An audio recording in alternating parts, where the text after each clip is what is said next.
नमस्कार, ग्लोबल अड्डा आप देख रहे हैं और मैं हूं आपके साथ पुनीत मिश्रा। और चलिए खबरों की शुरुआत में सबसे पहले जो अहम खबर की आज हम बात करने वाले हैं वो है कतर से। जी हां, कतर से। और कतर के दोहा में आज धमाके हुए हैं और धमाकों की आवाज सुनाई दी है और इसकी तस्वीरें भी निकलकर सामने आई हैं। किसने ये धमाके किए हैं, क्यों ये धमाके किए हैं, पूरी खबर आपको हम बताने वाले हैं। दरअसल इसकी जिम्मेदारी IDF ने ली है, यानी इजराइल डिफेंस फोर्स ने ली है। दोहा में जो अटैक हुए हैं उसकी जिम्मेदारी IDF ने ली है और इसके पीछे कारण बताया जा रहा है हमास के नेता। तो पूरी खबर क्या है? हमास के नेतृत्व को निशाना बनाया गया है IDF की तरफ से। और यह कहां बनाया गया है? कतर के दोहा में। एक प्रत्यक्षदर्शी ने यह भी बताया है कि राजधानी के कटरा जिले के ऊपर धुएं का गुबार उठता देखा गया है। इसकी तस्वीरें भी सामने आ चुकी हैं।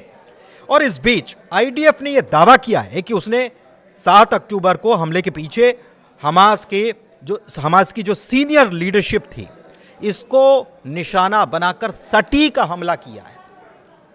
और IDF ने हमला कहाँ किया है इसके बारे में कोई जिक्र नहीं किया है। लेकिन अल अरबिया जो है न्यूज़ एजेंसी, उसने यह बताया है कि कतर में इजरायली हमले में हमास का मुख्य वार्ताकार खलील अल हय्या उसकी मौत हो गई।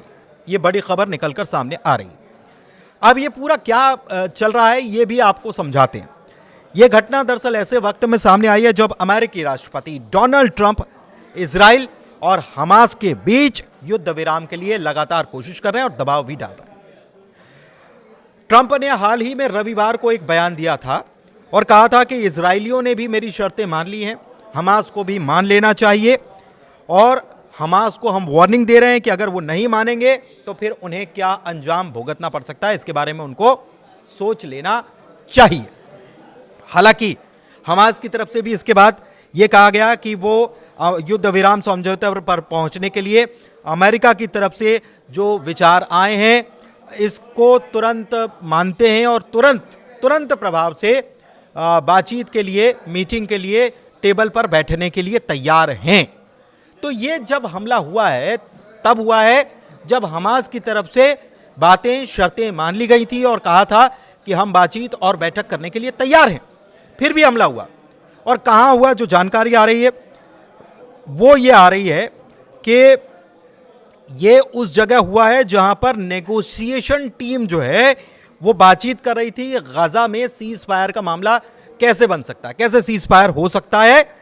और ये पूरा प्रपोजल जो है US की तरफ से आया था, अल जजीरा की तरफ से ये रिपोर्ट निकलकर सामने आई है। यानी कि वहां पर उस इमारत में जहां पर हमास के लीडर ये बात कर रहे थे कि कैसे गजा में सीज फायर को लेकर जो US का प्रस्ताव आया उसको लेकर बातचीत की जाए, तभी ये अटैक यहां पर सामने हो गया। और इसमें खलील अल हय्या की मौत की बात भी कही जा रही है। एक चीज और है कि कतर ने क्या कहा है? कतर ने कहा है कि इजराइल का जो हमला है, ये हमास के ऊपर जो हमला है ये कायरतापूर्ण हमला है, इसकी निंदा की है और कड़े शब्दों में इसका जवाब देने की बात कही गई है कतर की तरफ से। धन्यवाद।